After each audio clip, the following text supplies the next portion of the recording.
2রা October conference ফজিলাত থেকে বলছি, শহীদুল আলম।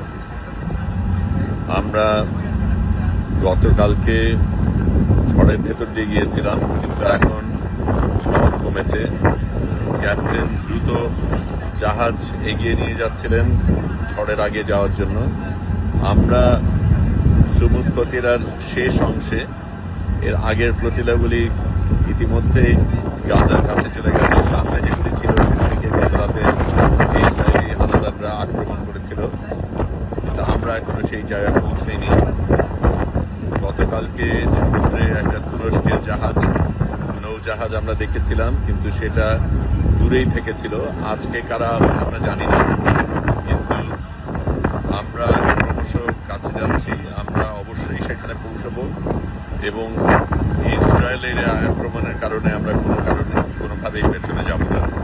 এখনো সমুদ্র উত্তপ্ত, এখনো ঝড়ের আশঙ্কা রয়েছে, বিদ্যুৎ থেমে গেছে, বৃষ্টিও সকালে থেমে গেছে, কিন্তু আমরা আমাদের মতন চলছি। শহীদুল আলম বলছি, গাজার পথে।